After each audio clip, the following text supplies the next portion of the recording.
Welcome to the Imperfect Dads Podcast. This is your host, Devin. We believe dads care deeply about their family and kids, but they don't always have a space to discuss what their life looks like.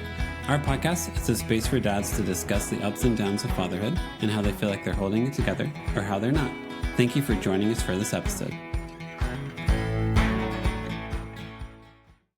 On this episode, we have on Troy Fink. Troy is a pastor and works with Gammit Tech, a company creating potty training solutions. A lot of this conversation is about themes we both believe in about fatherhood, acknowledging what you're good at, being okay with what you're bad at, being aware of what life you're building, and how faith intertwines with it all. It's really cool to talk to Troy about the whole concept of being aware of what you're building and if it's just for yourself, or to realize if it's meant to serve the people that are around you. And also just like one more thing. Dad, just start the episode. Oh, my bad. So give me 30,000 feet. So I love the imperfect. Yes. I'm in the ministry. This is not my book. You thought this is this is totally when a guy pulls out his own book. It's only $9.95. I love this. I don't know and it's the yes. Oh, that's cool. Perfect pastor. Yes. Which honestly, man, pastoring is just the extension. It's the public, outward facing extension of your personhood in your family room. Yeah. It's being a spiritual dad. Yeah, it is. Yes. So I am just a huge fan, Zach S. Wine, and this dude filleted me to pieces, the imperfect pastor. So I saw that you guys went from the Nashville dads to imperfect dads, and then I love the logo, the I'm perfect dad. Yes. Isn't that the tension that we're all? Well, first and foremost, I'm Troy, and I'm not the perfect. I'm the imperfect dad for sure. That's the hope, man. Of course. Gladly. Yeah. No, that's the hope of the name change and everything. We struggled with it for 9 months, something like that, trying to figure out what do you want to be? What should we do? How do we don't want to use AI for graphics, but also we don't have any money for graphics, all that stuff. And Justin actually came up with it. So I have to give full credit to him for that and I can't say how many guests have been I will do this podcast because your name is Imperfect Dads, because I'm already feeling like you guys are welcoming the discussion of what the heck am I doing? And since that's where I feel like the conversation will go, then I will talk for hours. And that's usually my leading sales pitch to people is hey, I just want to know what your life is like. I want to know what your reality is like, because I don't think there's enough room for dads just to be hey, here's what my life is like and here's who I am. I think because there's so much focus on what did you do perfect for your kids today? What perfect life are you creating for your kids? And all of us are I'm not.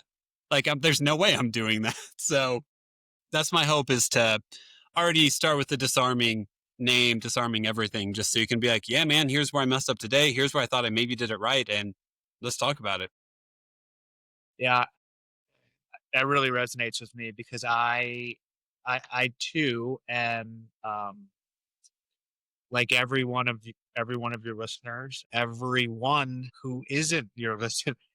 This is the plight of everyone, that there's a standard out there and it's high, and none of us are living up to it, and we're falling short each and every day, and we're falling short most regularly with the people that we're most in contact with. So that's, for me, my wife, that's my kids, that's my coworkers, that's my teammates. The point is that the more you get to know me, the more time that we spend together, the more under the microscope in which I am found, the more cracks, the more errors. So I'm grateful for you who are sort of normalizing and taking some of the edge off the that we're all really operating in, that the standard is high. And I'm striving, I'm achieving, I'm clawing, I'm getting up, I'm persevering, and kudos for all of those things. Yeah. But it doesn't matter if you're LeBron or you're little old me or you. Jumping the Grand Canyon is quite the obstacle, right? Yeah. It is. I find it is good opportunities to find grace and like not, I never want to justify myself, but I always take it as an opportunity to try to understand myself. Like the moments in which I'm like, I fell short here. Okay. If I feel like I fell short, am I aware of the standard that I'm trying to live up to? Because that's a pretty big thing to figure out. And I think there is a high standard for the, I think every dad has a high standard for themselves. I have to believe that inherently, but I don't know if every dad is able to dissect what the standard they've actually set for themselves is. Because I think there's a lot of inherent, like, this is what I'm trying to live up to. And you're like, well, what are you trying to live up to? And you're like, I actually need to think about this. What am I guilting myself over? What am I beating myself up over? And is that like, what's my relationship with my standard? And have I even taken the time to realize what my standard is? Because that's, to me, that's a massive part of the journey of fatherhood is your dad sets the standard for you, your leader set your standard for you, and you might not even know what standard you're hoping to live up to. Dude, so spot on. If you're aimless, Yeah. good luck getting a bullseye. I mean, literally the term aimlessness without aim is just rooted in not having direction, not having Mm-hmm. boundaries, not having the compass, not having the direction. And that aimlessness always leads to sort of a soupy, Mm-hmm. nebulous, hazy kind of groping through life and Mm-hmm. trying to figure it out. Good luck with that, dude. My personal conviction is that the standard, yeah, and let's get into it. The Yeah, standard please do. that we're all to be operating on is actually written inherently on our hearts, the same Mm-hmm. way for my little ones, my fingerprints, my DNA. Very much a great deal of myself is really imprinted upon them.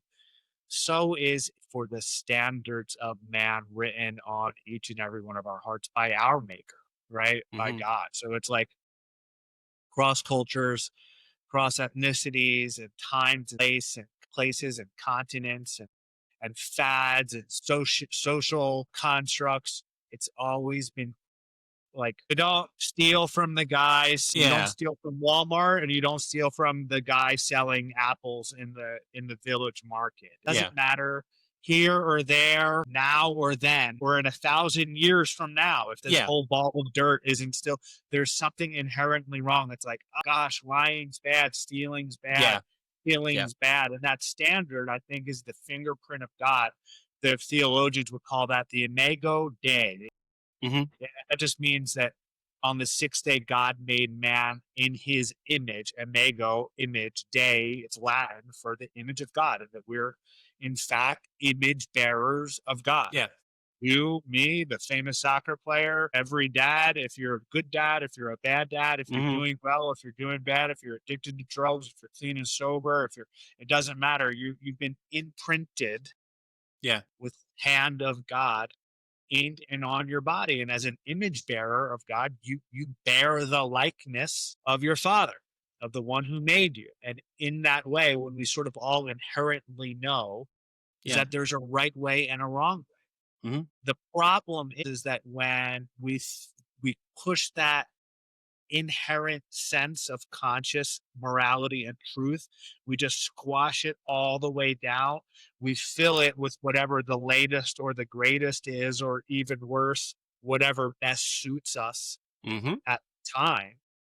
And now we're like, now it's a completely subjective crapshoot as to Yeah. what it is right, is what it is whenever I feel like it. Mm-hmm. Frankly, man, I just detest that ideology. And Yeah. here's why. Because I gave myself over to my being like the governor and the establisher of my own inherent standard Mm-hmm. righteousness, and it just brought me to such a place of real brokenness. And like an infectious sort of disease, so did it hurt all of the people around me. So as I'm my own standard setter, life is a dumpster fire, and Mm-hmm. it's literally sparking flames onto everyone else, innocent bystanders. And then all the while, as God has been so gracious to help me get in touch with his standard for my life. No, I haven't like gotten an A+ yet. It's been a decade. I haven't had one day Yeah. where I did it. I did it. Yeah. But that North Star, dude, Yeah. that moral uprightness and the longing within me to grab hold of it and like just wrench out every drop of it and receive of Yeah. that and be that man that God has called me to be on the people around me has totally rewired my mind. I'm like, and no, dude, you're made for way more than that, dude. Come on, let's do this together. And I can say in truth, by God's grace, I've really committed my life to that end, to strengthening the hands of men, to letting them know Yeah. that there is a way. There is the present imperative way. There is the way, walk in it. Like there is a way for you, man. Yeah. Walk in Yeah. this.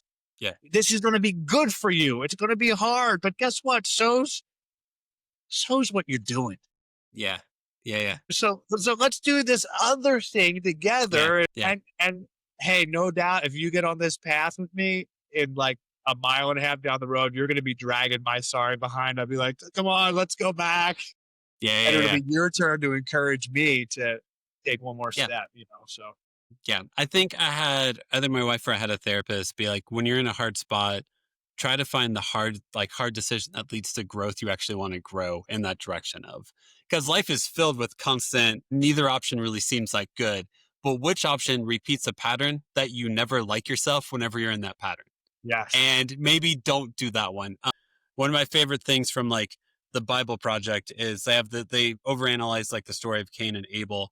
And they mentioned like they overemphasize the fact of like before Cain sins, God gets in his face and is like, you don't have to do this. Like sin is roaring like a lion. You know you don't have to do this, right? And Cain looks up and basically goes, meh, I'm going to do it anyway. And whenever I view my ego through that lens, I view it very differently. Whenever I'm like, hey man, all of your ego, all of your flesh, all of your whatever nature wants to do this one action. Have you checked with God? God's probably screaming at you, hey man, do you want to take a moment here? Do you want to just think about this for a second? And it's my own ego, selfishness, desire to build my own kingdom, be my own God, realistically, that then destroys the gift that is in front of me, if I'm honest. So I'm with you. C.S. Lewis would say that as men that we are not overly ambitious and not desiring even too much, but actually too little. That we're like children content playing with backyard mud pies. Yep. Instead of joining our Father to a day at the seashore. Yeah. And it's like, how true is that? And that I think what really that we're hitting on internally is that imperfect dad listeners, friends, family, men, women, right? There is truly, we need to come to terms with the truth that there is an enemy inside us, that there is a traitor within us that needs to be wrangled with, who needs to be wrestled with, who's content in apathy and passivity and in imperfection and all of the ways it's expressed. And that the thing to do is to crucify that guy. That guy's got to go. Mm-hmm. That's what the Bible's language is. It's why Jesus would say, and I'm so grateful that we're able to like just talk freely about Jesus. Yeah, absolutely. Yeah. Is why Jesus says that a man has to be born again. It's like sort of like, hey, the first time it didn't go great. So we gotta get you, we gotta kind of start over. And he would say these sort of counterintuitive claims like to find your life, you gotta lose it. Mm-hmm. To receive what I have for you, you have to deny yourself. Join me in a baptism into death that you may be raised into newness of life. And that is the picture of what Christians do as they're baptized. They follow after the same pattern of the Lord, who died a death and on the third day rose again. So do we go into the waters of baptism, symbolizing that traitor within us, that standard is whatever they feel like it, or whatever the world is telling them, or whatever their impulse or desires are, or whatever they came from, or whatever trauma that they've experienced, instead of that shaping the direction of my life, all of that is out the window. I'm done with all of that. I'm not trying to be refined. I'm not trying to make myself into a better person. The whole thing is done. And then I have the opportunity by faith in Christ to be raised into something new. Yeah. And Devin, that's my conviction now. Coming Cool. to Jesus as a deadbeat dad, coming to Jesus as someone struggling with addiction and someone struggling with tremendous insecurity and no doubt probably a fair share of like warped thinking, even mental illness, just the whole spectrum of living a life of just really life of focused and established and rooted in myself. Yeah. That kind of led me down those roads. And I've always sort of said it like this, that I'm born in 87, which I know, well, you're saying, yeah, but of course I'm 87 as well. But here's where you say, what, you? No, Yeah, I thought sorry. you were. No, I'm sorry. Sorry. What? Sorry, there's your brutal honesty for this moment. You look like you were born in 2000. Oh my gosh, are you sure? Dude, no, the list of mistakes you just listed, like, oh, you've got to be at least mid to late 30s, Gary. Yeah, he didn't. So if I'm an 87 Honda Civic, I didn't come to Jesus and get a brand new paint job. I didn't get new rims on my wheels or get a tune up in my engine. He didn't clean me up. God changed me from what I was to something altogether new. And that's his promise, in 2 Corinthians 5:17, that anyone in Christ is a new creation. Old things have passed away, and behold, all things have become new. And I can say that what I've read in the Bible, I have experienced in my life. This is not a paid endorsement. This is truly what I've experienced, and I couldn't be more thankful to him for it. I like Franciscan monks a lot. So like Thomas Merton, Thomas Keating, and Thomas Merton has a quote that's basically, a lot of us spend our lives climbing a ladder just to realize we put it against the wrong wall. And that, like, there's a lot of talk that Richard Rohr does, who's also a Franciscan monk, of basically of your first half of life and then your second half of life. First half of life is very much self-kingdom building, trying to climb the ladder, trying to do all of that. And then there's usually a moment, usually in your 30s, that happens in which your ego gets destroyed because you realized everything you thought you were building maybe isn't what you thought it was after all. And that's the moment to look up and reassess and be like, so what matters then? What is this life that I'm living? What community am I building? What legacy am I leaving? What love am I creating in this world? Because what I thought I was creating wasn't the depth that I thought it was. So let me take my ladder down, let me put it against a different wall, and let's see what's up this wall. What tremendous humility and wisdom. I think that is, it's so unromantic. So like, it's not very pretty. It's just whatever the opposite of like cool and sexy is. Yeah, it's certainly that, but for those of us who've experienced that and kind of went in that direction and have had some like revitalization, regeneration, recalibration in our understanding and our value system, to sort of display that humility, I think you are in the real sweet spot of experiencing the change that your heart's really longing for. It's like when you're busy, when you're squeezing so tightly, it's hard to get the wrong things out of your hand. Have I spent time just banging my head against these wrong walls, man? A guy said to me the other day, I did a post. So we're really trying to develop our company. We're looking to launch a Kickstarter, and maybe we'll talk about the product in a little bit. Yeah, if you want to. Yeah. We're looking to launch a Kickstarter for our company, and one of my like sort of personal, I don't know how unique it is, but Hmm. one of my personal convictions of sort of our branding strategy as this pre-revenue, pre-launch, super early team in a dream kind of gritty, real, transparent sort of people. Yeah. I would like to think is talking about like authentically and humbly where we've been, where Hmm. we are, and where we're going. So as I'm doing that, sort of the abundance of who I am, addiction comes up, Yeah. Jesus comes up, brokenness comes up because it's hard, it's hardwired. It's and it's not just hardwired in me personally. I believe that it's something that all of us should be leaning into because we all have Hmm. an experience of these variables in sort of different capacity. So a friend of mine and a sharp guy said, watch how you talk about addiction in your past in your present. Hmm. What 'cause you're branding. You know? Yep. And there's word association and there's psychology to this. And I have been prayerfully considering that because I'm insane about making this successful and about being Yeah. successful and I want to and I believe that I should do this unto the glory of God and my I'm aiming for the stars. We're aiming to like get bought out by some amazing company who wants to use our technology to help Yeah. parents all across the world and get this out of like the hands of this kind of regular guy from Philly. Yeah. Yeah.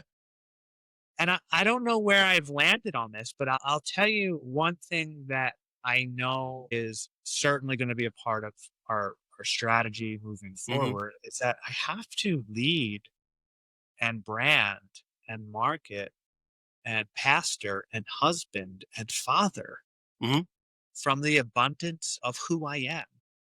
Like I don't believe that as dads that we're to take off our job hat and then put on our dad hat or take Hmm. off our husband hat and put on our hobby hat. I think that for those of us who have been in step with the brokenness that really lives within us all, that we should be heralds for the calling out and the calling up of men everywhere to be like, hey, dude, like, no, you don't have it figured out. And let's normalize that you don't have to. And if you come from addiction or you come from bad habits or you come from poor character, that's okay. We all do in one way or another. Let's just Correct. not be content staying there. Yeah. And let's press on to that upward call towards something Hmm. greater than ourselves and becoming the man that Yeah. God has called us to be. I fully believe one way I've learned how to phrase that sentiment is I think every single version of you is worthy of love. I just inherently believe that every version of you is worthy of love. Some are a lot easier to love than others. And that's what I tell myself, like, all right, man, you're being kind of a mess. You're worthy of love. This not take that away from Yeah. you. This version of you, it's not that easy to love right now, man. This sharper than some stuff here, okay? Yeah, no, I agree, dude. It is worthy to love. The question is that should we be, is it worthy to talk about? Is it worthy to lead with that on a promotional on the social media? You Yeah, know, I know. Yeah. And also maybe, one maybe not. maybe the only thing that gets tripped up in my head is like once it's out there, it can never come back. So that's part of like what I would imagine you probably struggle with is like, all right, if I lead with like, hey, here's my story. I've had addictions, I've had these problems, and my faith has really restored me in ways that have made me a better and the person I need to be. And then people are like, oh, so wait, you're addicted, and it's like, no, that's the first half of the story. Why are you like, yes, that's I'm trying to be real with you guys, but like that's also focus. This can we tell the whole story? And my Yeah. fear is always like people hear what they want to hear sometimes, and I'm over here trying to be a human and a whole person. And like it's like, can you accept this as a whole person and not just focus on the one soundbite you're hoping to hear? That Dude, listen, I love to be liked. I love to appeal to the masses. I without would love, question. dude, I would love to just be this polished perfect. I would love to be the perfect dad. I would love to be the perfect business owner. I'm a Yeah. hardware technology CEO. I founded a company when we're building the world's smartest potty trainer. Yeah. Yeah. And it's like that. Here's my claim. I have the smartest potty technology. I have the smartest potty training technology on the planet. Yeah. Yeah. No one has done it like me. I'm the best. And I'll tell you what, I'm a cold total basket. Yeah. Yeah. Yeah. Now look, I'm a whole person. Yeah. My wife is beautiful, good, and godly. She supports me, and my marriage is far from perfect, but it's strong. Mm-hmm. My kids are healthy and sweet and kind, and they're on the trajectory, including my 18-year-old who will be 19 any day now. Mm-hmm. My 4-year-old who is reciting Bible verses for me, regularly. My 1-year-old who knows all of her flashcards. It's like, they are all on the trajectory of being far better people than I've been. And I hope Yeah. that they can climb on my shoulders and enjoy a legacy that was not available for me, though I had a deeply loving family. And my dad is around and is my biggest fan. The old joke is that I took one shot all basketball season in the third grade basketball league, and it was on our own. It was on it was on the wrong goal. It was at the wrong. You scored a goal, but not the correct goal. I didn't know. I bricked it, Devin. I bricked it. No, I'm giving you more credit. Sorry. You're giving me too much credit, but my dad to this day says you're an amazing basketball player. So That's couldn't sweet. have a bigger fan. But first one in my family. I was 13 at my parents' wedding. Okay. Yeah. Right? First one in my family to go to college. First one in my family to walk with God. Mm-hmm. And when I say my immediate family, my point is that, I'm developing this amazing thing. I'm on this amazing journey. I'm a pastor and I'm planning a church in the San Fernando Valley. Life is full of adventure and trial, and we're navigating all of this like uncertainty, and there's nothing but green and blue ahead of us. It's like it's a really hard but amazing season. But still, I'm the imperfect dad. I don't have it all together. But because I'm a whole person, because of what Christ has done in my life, because I'm built on the rock, who he is and what he's done, the disciplines that he's told me to follow, because I've truly followed them, it's okay. And it's okay that I don't have it all figured out. It's okay that I haven't gone this way before. I'm not afraid. I'm farther than I should be. There's a lot to be encouraged about. And you could bottle up some of what you've been blessed with, and you could take some of it. I have something to share with you and and the rest of the world. And if you take it, it's available. All you have to do is reach out and grab it. And if you take it and you do these things, you will see improvements in your life. I believe that as sure as I believe that the sky is blue and bright. So it's like, what a sort of juxtaposed tension to be operating in. And it's like, it's just cool that your regular dudes who don't have it together but are getting better a voice. Yes. That's the hope, man. It's because, I mean, as you literally just stated, life is filled with constant tension that you hold every single day. And what do you do with that tension? Where do you turn to whenever you feel that tension? I think is a fascinating study, because I do feel like most of the parables of Jesus is him just looking up and like asking questions. He's not always giving the most clear answers. He's just like, well, what about this? And you're just like, no, I want a clear answer. I want a very clear, defined answer. And he's just like, I'm going to make you live in the tension. But if you have all the money, can you enter through the kingdom of God? Or is it harder for the camel through the eye of the needle? It's like, but I want the money and the kingdom. Can't I have both? Please, can I have both? And he's just like, no, live in the tension. This is what you have to do. And I'm like, I don't like this. This Yeah. isn't always Or fun, but that's you start making money and you're like, is this too much money? yeah, yeah, yeah, Should I be giving away some of yeah, this yeah. money? Jesus is just like Mhm, silent or speaking to each individual heart.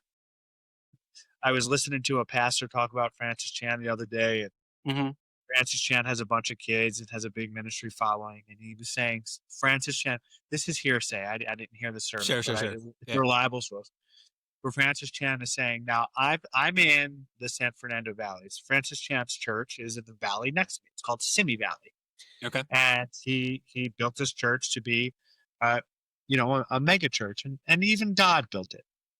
God built this church, and he came into great notoriety. Francis Chan is like blogged saying, and now I'm making $35,000, me and my children, and it's just too much. We just have too much. So we're going to go to China. Yeah. And I'm like, I'm digging my rent. I'm like, Yeah. That's not even my rent. Like, what are you talking oh about, my man? God, dude. And I'm like, as a pastor, 10 miles from this guy, the tension and the best things are found there. Mhm. Yep. I trained jujitsu. Cool. Yeah, I thought you had a And jujitsu like sign behind your head back there somewhere. yeah. And it's cool. Jiu-jitsu is cool. Shout out Gracie Maite from Philly. And I'm training Yeah, at yeah. a couple spots here in the Valley. Gooch Training Academy is in Canoga, and I train at Checkmat Northridge in Northridge, California. It's just been such a blessing. But let me tell you why I love it. Because it's like the scripture. And that it teaches me at the same time that I'm stronger than I think that I am. Because there's been many times where you just have an animal of a man, Yeah. strong, fast, technical, who knows all the ways to ping to your pong, and you go left and he goes right, and you go Yeah. up and he goes down, and it's this beautiful dance. And when you are training with somebody who really knows what they're doing, it could be a real talk about tension. It could be a real rude awakening. So it's like there's been situations where I've trained and I thought like I'm gonna die. Like it's just been so. You ever get on the assault bike or the Aerodyne bike or sprint up a hill as hard as you Yeah, can? yeah. You just get This this is where I sense died. like This is how I go. something. Yeah. Oh, can I tell you something, Devin? Yeah. I've never died once. Yeah. It's like I still haven't died yet, by God's grace. So it's like, how sweet is it to know you walk out of those feelings when you're totally redlined, like when you're hammered, when you're being brutalized, and when you don't die, Yeah. it's like spiritual.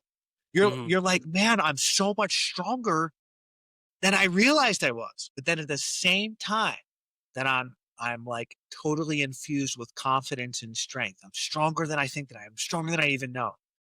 Then like 115-pound, chick comes and she beats the crap out of you Yeah, too. yeah. It takes you out And like then it's nothing. you're like, wait, you're Yeah. like, I'm not nearly as strong as I Yeah. think that I am. And so few things can just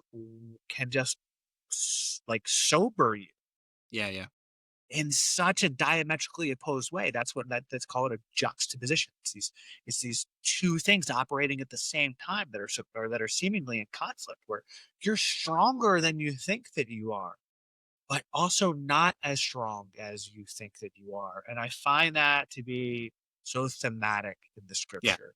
Yeah. God's word says, oh, you're more than a conqueror, and you can do all things through Christ who strengthens you. His grace is sufficient, that in your weakness, that his strength is made perfect, and that you're a victor in Christ, and that you're going to rule with Christ, and you're going to reign with Christ, and that you have value, the imago Dei, that you have inherent value, and that you've been made for a purpose. And like you walk out of it, and you're like, this is amazing. I love the Bible. And then you're like, Yeah.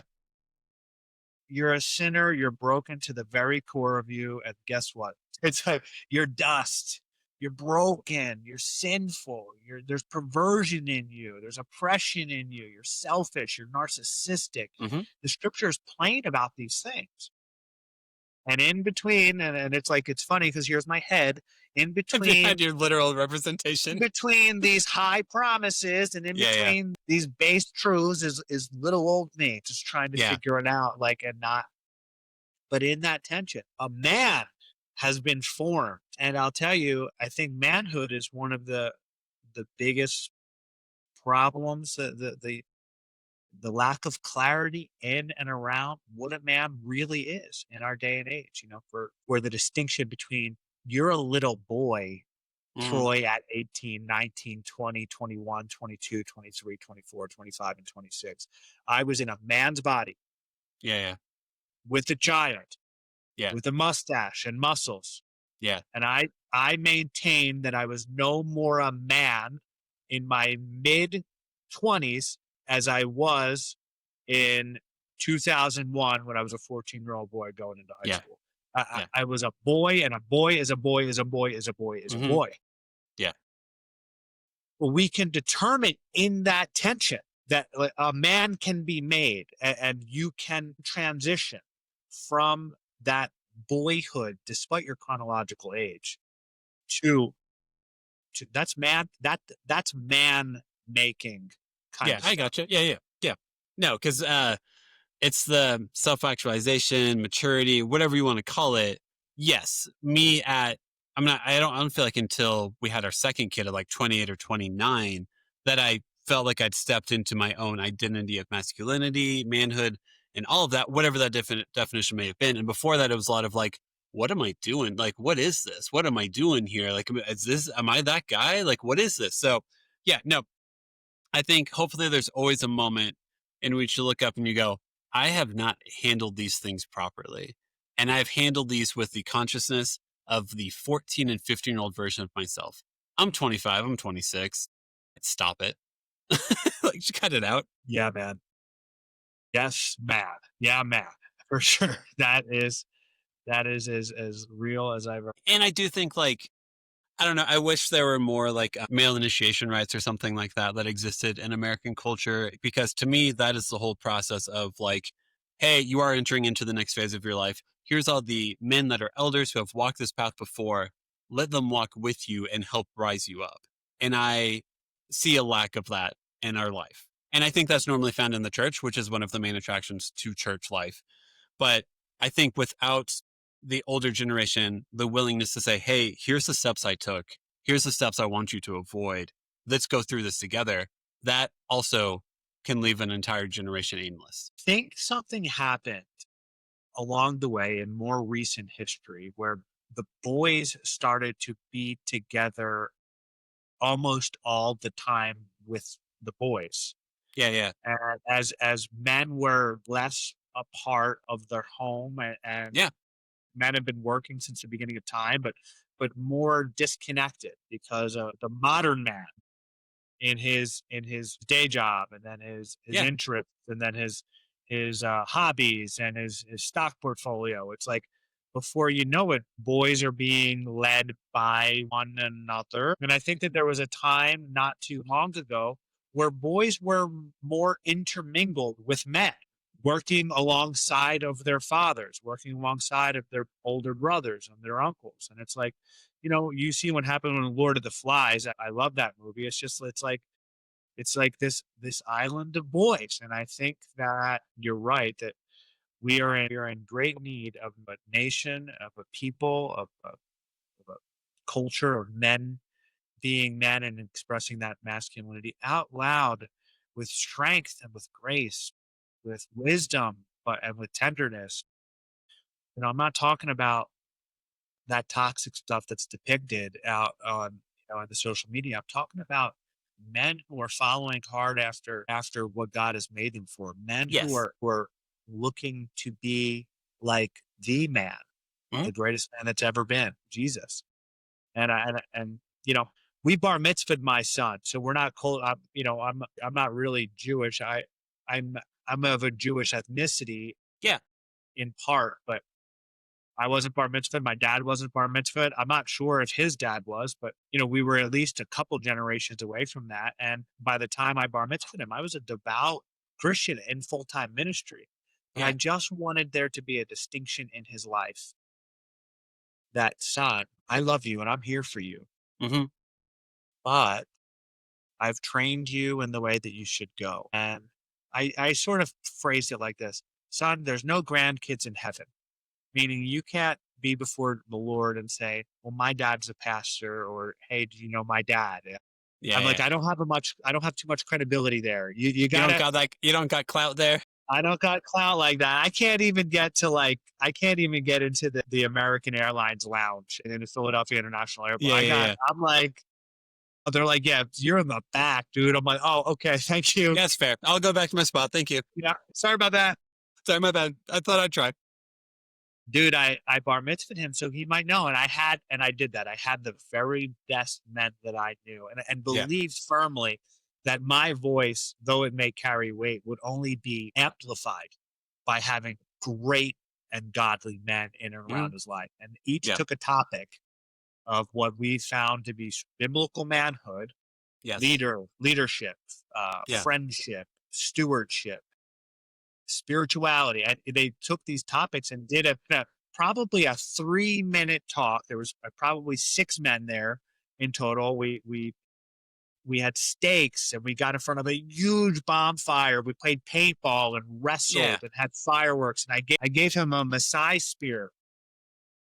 I have it here with me. I don't need to show you guys a 6-foot spear right here, but from this tribe in Africa, these boys have to go out and earn these spears. Yep.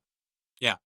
That's gangster. That's what men do. So it's like they do that to sort of symbolize that rite of passage. I wanted to follow suit. I wanted him to have a distinction that he was going to have to he was going to have to do this himself. It was going to have to be his to grapple with it. I couldn't be there. I could cheerlead him. I could pray for him. I could counsel him. I could support him. I could encourage him. I could warn him. He could learn from my many, many mistakes, but I couldn't do it for him. Yep. So, correct. Yeah. Yeah, man. Yeah. Have you read The Intentional Father by John Tyson? No. Okay. I'll text you that, or I'll send you an Amazon link. You'd probably be very interested in that book. Really? Yes, it's all about male initiation rites, basically. And there's quite a few books about. It's been a while since I've read a lot of them. I need to relearn them as my son is 4 now. But just that entire process, because that what you just described is what I think culturally I want to exist. Because there's the reality of, hey, I can show you the door, but only you can walk through it. And here's the other people that are on the side of the door with me, but I'm not taking the steps. You are. So how do I put you in a position in which whenever you fail, this is who is here to love you and tell you you're okay and to figure it out. Because that's what you need. Because whenever you fail and you think you're all alone, I've never done anything I'm proud of. I've never done anything I want to talk about. It's always my worst self when those moments. Yeah. Well, you are insulating men everywhere, Devin. So I hope that we could take a body shot at our worst selves across the listening audience. Hey, so I'm really excited about the product. It's called the Luvi. I have it here. Yeah, tell us about the Luvi before we wrap up. Because my wife was like, when are you going to be done? So let's talk about the Luvi before we wrap up. Yes. So the Luvi is a device. It's fits in the size in the palm of your hand, and it lives on the toilet that you and I use every day. Okay. And it has this sensor here that can determine green means go.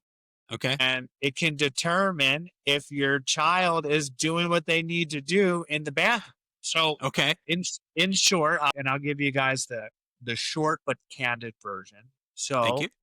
18 years old, Troy Jr., his mom gets pregnant. That's my So I'm 18 years old and my son is conceived. And I'm 19 years old and he's born. And he's called Troy Jr. Okay. And I am a wet noodle of a man. I am just a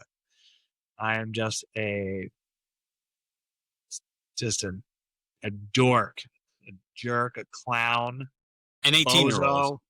Yeah. An 18-year-old, yes. I was truly an 18-year-old. I would have been, I'm with you. I don't want to think back to who I was at 18 and 19 too often. was not ready for such a responsibility, though by Mm-hmm. God's grace, my son, yes, I mean, he's a good boy, good young man. Mm-hmm. Long story short is that I get married in 2018, and I'm really taking fatherhood. This is a chance to kind of to do it again and for some important milestones that I missed for my son. Mm-hmm. Laser focused, completely dialed in on being there and joining Ezra in his successful journey to toothbrushing, tying shoes, potty training, throwing a Yeah. ball, running, jumping, form tackle, jiu-jitsu, arm bars, tying knots, starting fires, Yeah. everything in which I could ever teach him.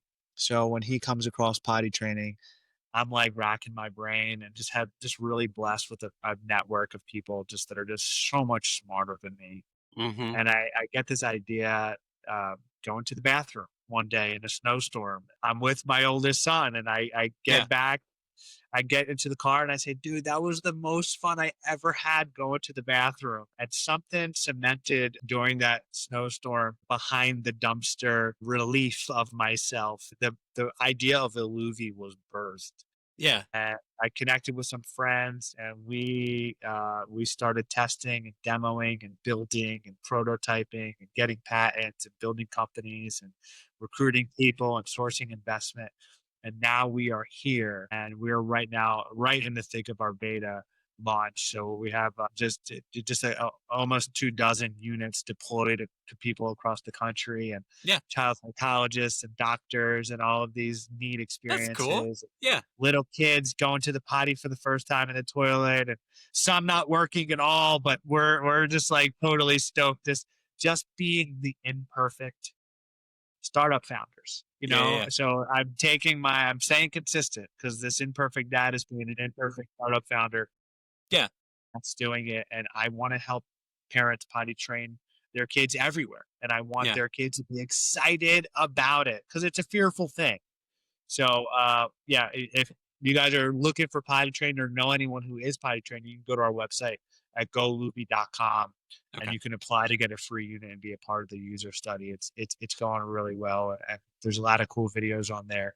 You can follow us on our social media page at goluby or at Gammit Tech and find out a lot more. That's awesome. It's so funny whenever you do potty train your kid because you realize how many opportunities for shame there are for you to inflict upon your child. And there are so many, they have regression, they have anything. And you have to sit there and be like, hey, man, it's okay. Like this happens sometimes. But like the first time you do potty training, you learn that immediately. Whenever you're like, whoa, why didn't you make the natural instincts? You're like, whoa, why didn't you make the potty in time? And you're like, because they're learning. And you need to change your tone, your kindness, everything. Because if you inflict one, like, shame is hard, man. You don't want to parent with shame. Dude, you're a really smart guy. Yeah, man. That is Thanks. I mean it. Yeah, that's the truth. And here's the thing. You're busy, Yeah, yeah, yeah. stressed. Yeah. Right? You're Multitasking. thinking they're stressed. It's hard. Potty training is a really crappy Mm-hmm. experience. So it's like now forget now you have to not just teach them a completely new experience. Paper companies are spending billions of dollars to make you could go through Target right now and find pull-ups for kids that are 65 pounds. Ezra's 30. We were at the doctor's today. Ezra was 39 pounds, 107 centimeters. I don't know. I got it. California, they measure in centimeters. In Philadelphia, I would have called the guy right out, but I didn't want to do it here because I don't know the lay of the land yet. I didn't That's even funny. ask him what that means. I have to do the math later. It's like, sure, But sounds good, man. yeah, man. How many Totally. centimeters are you? How many Yeah, centimeters yeah, are yeah. you, Al? Yeah. I have no idea. Yeah, Just so you know. but anyway, 39 pounds. He's a healthy, big 4-year-old kid. Yeah. We're talking about 65 pounds in Target right now. Yeah. Not to mention, Devin, 27 billion pounds of diaper waste going to U.S. landfills Yeah. every That year. too. Yeah. Every year, diapers are super expensive, Mm-hmm. and they can really and going to the bathroom is like one of the first independent learning mechanisms that your child will ever experience. So what we do with the Luby is we just gamified it so they're Yeah. interested. We gamified it to what's cool and it's fun and it's exciting and the light show is immersive. And instead of you being on your kid to do this foreign thing, which they never experienced before, don't exactly understand why, they're talking to you about it. I mean, we're the same age. There's a reason why you can sing the Pokemon theme song right now, but you can't name 15 elements of the periodic table.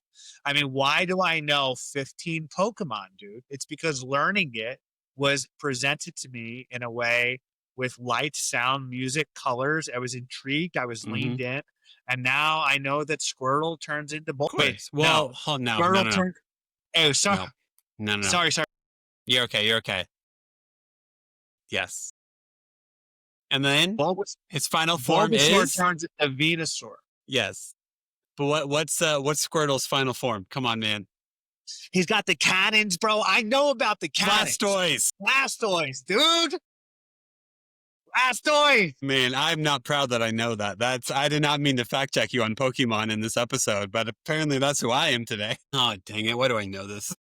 You know a lot. You know a lot of good stuff too. Thanks, man. So, all right, look, how we end every episode is we ask every guest a series of 5 questions. They're all pretty lighthearted, pretty fun. First question is, did you have any backup names for your kids? Like any names that you almost named them? Nope. No, if you want to keep it lighthearted, this was not lighthearted for me. I was crying out to God, fasting and praying. Yeah, it was like such an important thing for me. Okay. Ezra means helper.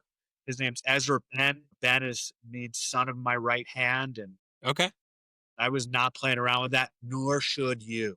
Yeah. That's cool. See, that's awesome. That's fun. That's awesome. Next question. Do you have a favorite TV or movie dad? I like anything that Kevin Costner's in. Mm-hmm. Is that guy is just cool. Yeah. I don't know. Is he a dad in anything? Yeah, I mean, almost everything. I feel like you feel the dreams. He's always a dad. He's a father figure. How about he's the dad and it's like 1917?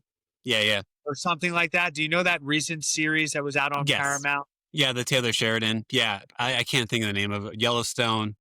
Yellowstone. Yellowstone. Yeah. That's the dad. And I promise I fast forwarded on all the sexual parts too before you guys start.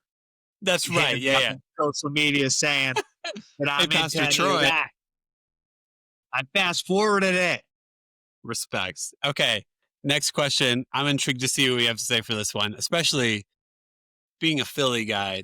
What's your go-to replacement curse word? When you stub your toe, your kids are nearby, you want to say a bad word, but you know you shouldn't. What do you say instead? Frick? What the frick, dude? It almost goes with your last name a little bit, like frickin' Fink.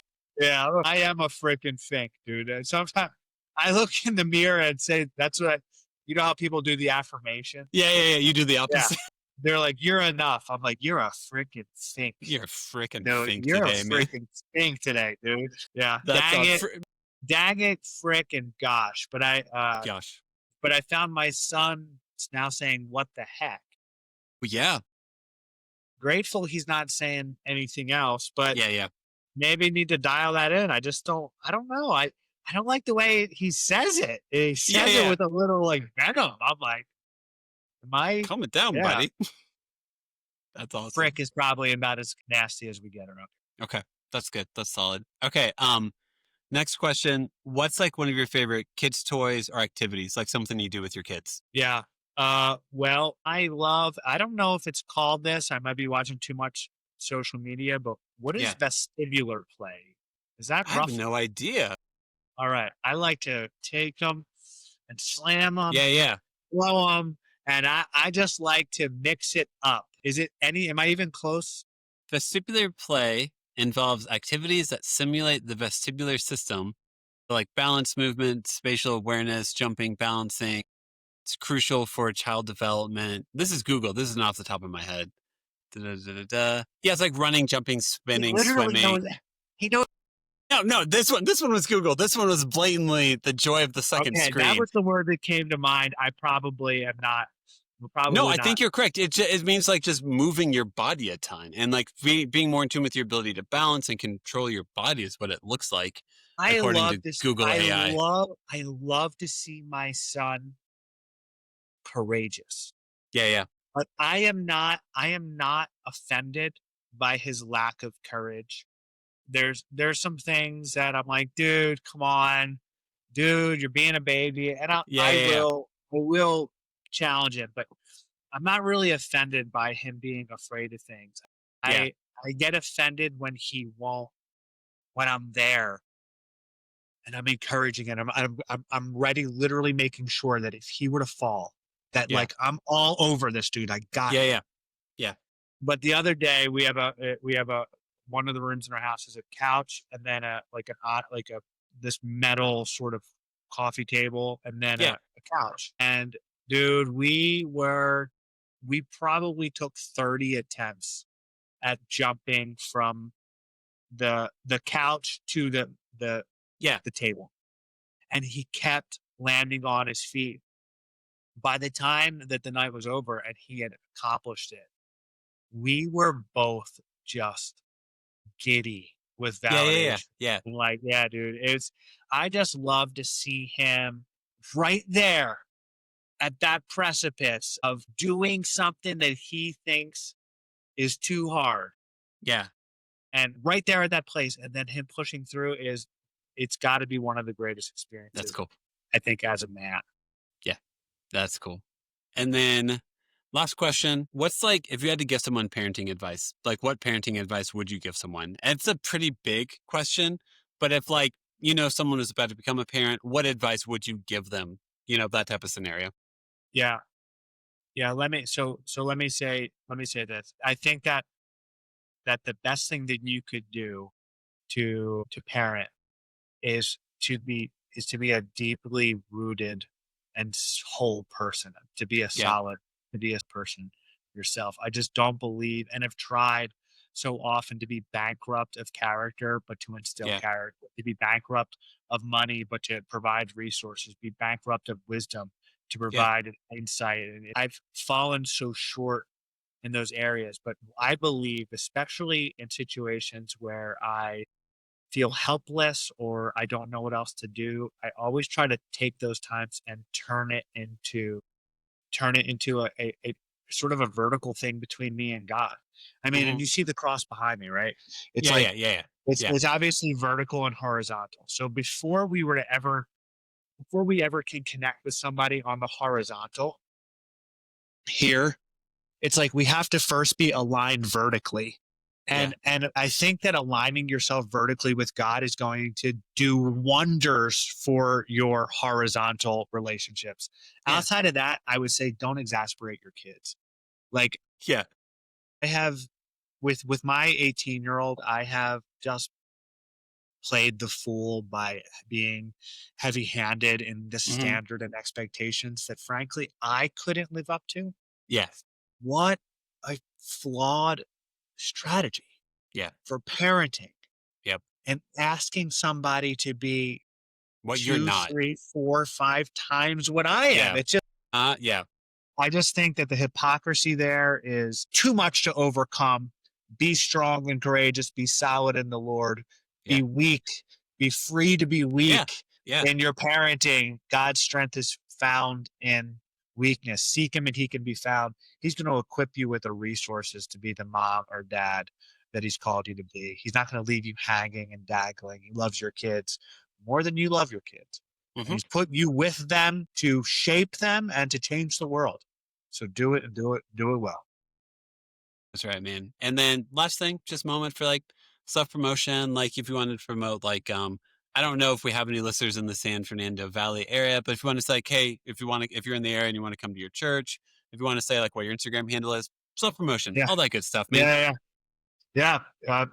Please, if any of this has resonated with you, we're launching a Kickstarter campaign and we need followers. So I would love Yeah. to see you follow at Go Luvi. We're planning a church. We would love for you to pray. That's at Pastor Troy Fink. And yeah, I think that if I had one chance to promote anything, it would be that the truth that has set me free and set my life on a different course, that Jesus Christ is the Son of God who gave himself for sinners and on the third day rose again. Believe in him and you'll have Yeah. eternal life. Yeah, man. Yeah. Thanks, man. Appreciate it, Troy. Thank you so much for your time, and we'll connect sometime later, okay? All right. Bye, man. Thank you for listening to the episode. Make sure to follow us on Instagram at the Imperfect Dads Podcast, and make sure to subscribe and rate us 5 stars wherever you listen to us, such as Spotify, YouTube, and Apple Podcasts. The music is provided by The Wild Feathers, and all episodes are produced by me. Make sure to tune in Mondays for new episodes.